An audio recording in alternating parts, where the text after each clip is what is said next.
Alright, now I'm gonna show you how I edit the video and the audio. And I'm obviously not gonna be able to show you every single step, but at least I can show you the key things I do, and it's really not that complicated. I really try to not over-engineer this stuff. So basically I'm gonna go into Premiere and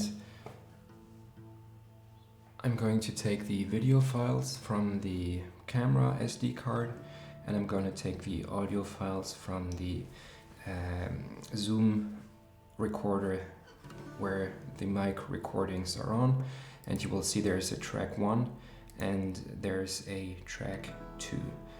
One is from the one mic and the other is from the other mic. If you record with a mono mic or with like a Blue Yeti mic, you will only have one audio track. But yeah, generally speaking, what I will do is pretty simple. I will just put in the video tracks in my sequence, and then I will put the audio tracks underneath somewhere. Although it doesn't perfectly fit apparently, but yep. So this is it. This is actually now using my MacBook. I usually now use my PC, which is much larger and quicker also, but still I want to show it to you anyways, what I do. So the first thing that I'm generally going to be doing is I'm going to edit the two audio files, and that's the cool thing about Adobe Premiere. You can right click it and directly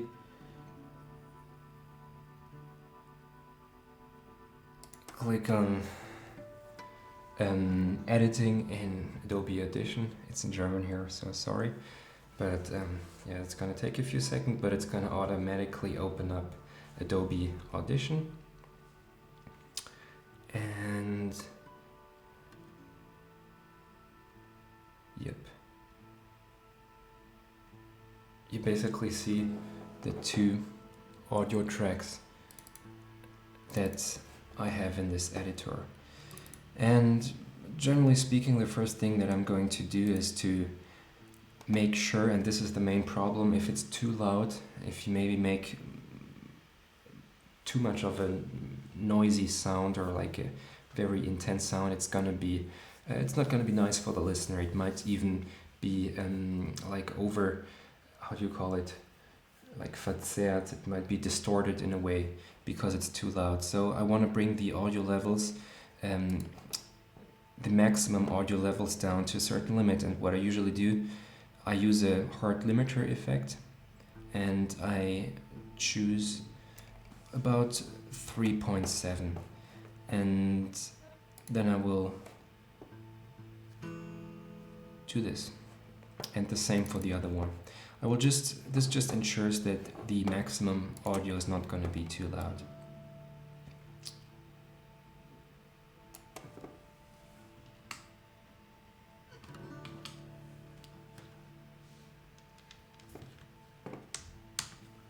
Okay, so this I'm gonna also do. Okay, and now what you can do as well, but I'm not gonna recommend that you spend too much time in this, is that you basically look where the noise levels are usually, and as you can see here, they're pretty high. Oftentimes they go about 30 or something, so I might eventually want to decrease these. And what I will also sometimes do, but I will do this in the end, is I'm going to use like a fade in effect, which you can use here for the beginning, and a fade out effect for the end. And if you want to get really fancy, I also have some cool plugins that you can use. HEQ stereo. Maybe this one? Yeah, so basically these are pretty good tools that you can use to improve the audio quality. You can basically listen to it and you can change the different frequencies. Generally speaking, you want to have a wide variety of frequencies. You want to make the depths loud enough. If there's specific triggers or sounds that you want to emphasize, like let's say crinkling of paper, you can oftentimes find the frequency where it is and pump it up here. But yeah, these are basically tools that aren't integrated into Adobe Audition. You will have to purchase. It's called Waves Complete, and it's an additional tool. If you're looking into professional audio editing, you can purchase this, but otherwise speaking, you probably don't need it, because frankly, you don't need to do that much. You don't need to change that much. If you have okay microphones, you don't need to do all these effects. Frankly, I don't even do much more effects, and what I also don't do is I don't listen to this here and look for any noises that there might be or any unwanted sound bits. You could of course go in here and you can manually decrease. For example, if this is too loud, you can manually decrease it. That's not a bad idea. But what I usually do, frankly, is I just go out. I will save this.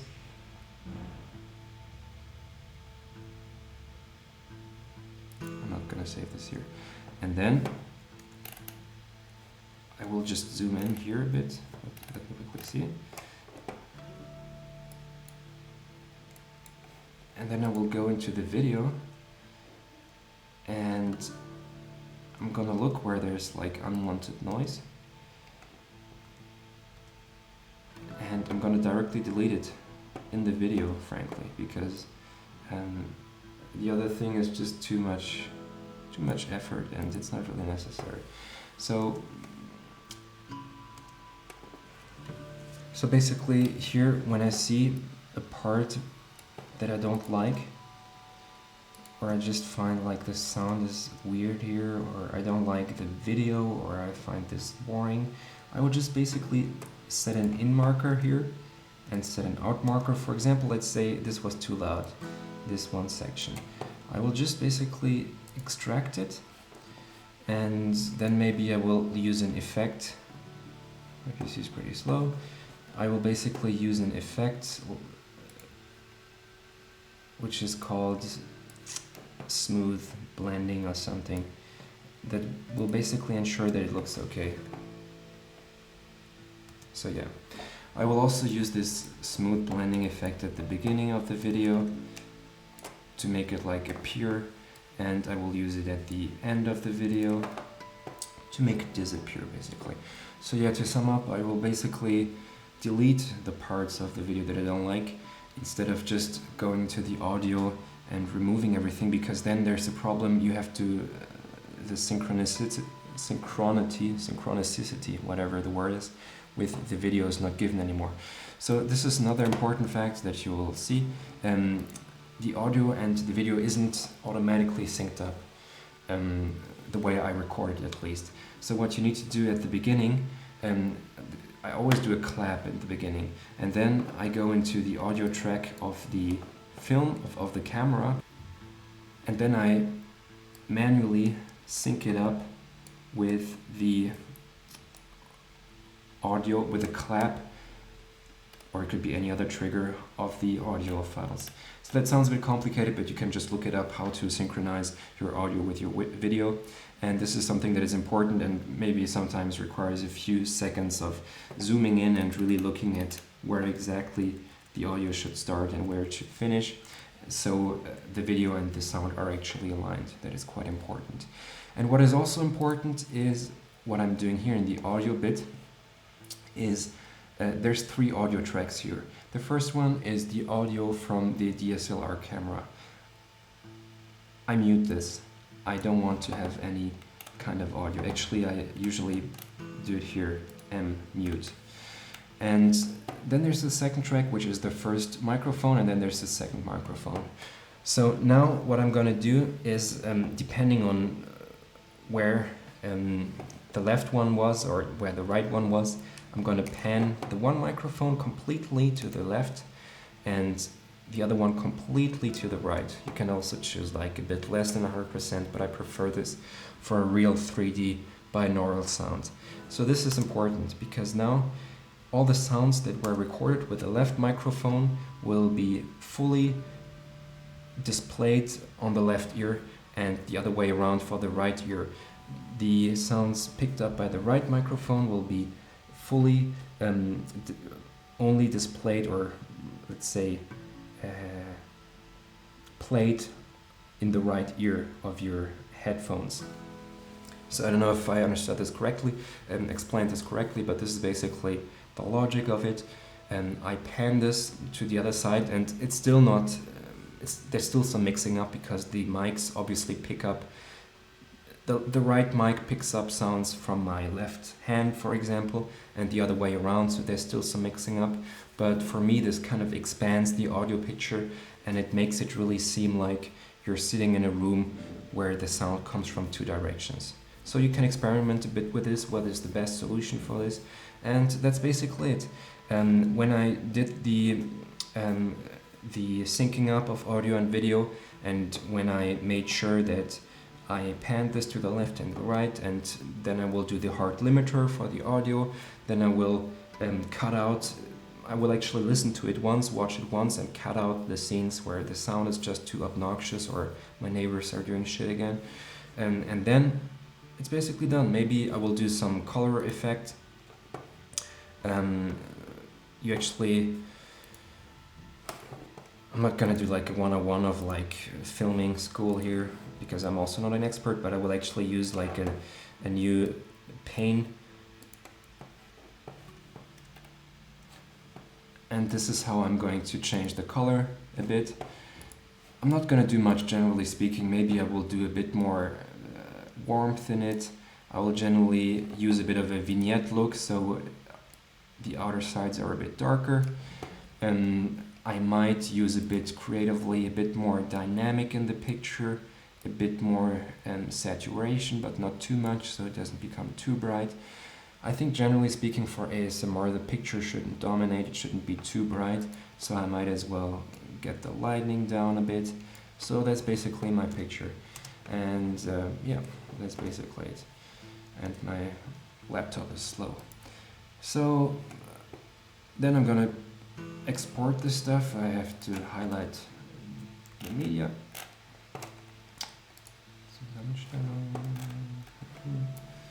Whatever I want to highlight, just as an example, I'm gonna export the media here.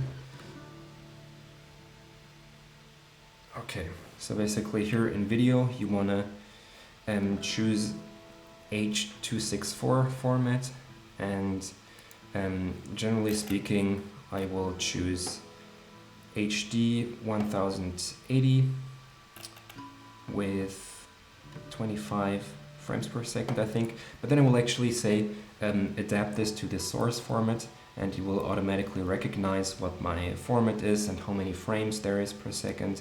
Here I will choose render with maximum depth. Here we'll choose 2 times and like 10 to 15. Choose max render quality, and in audio I usually keep it the way it is, AAC with stereo, and you should make sure it's enough hertz, and also the highest audio quality, the highest bitrate, why not? What I also find to be not bad is like this Dolby Digital sound, but I don't usually take it. I just leave everything it is, and sometimes I take this, but usually I will just take the AAC sound.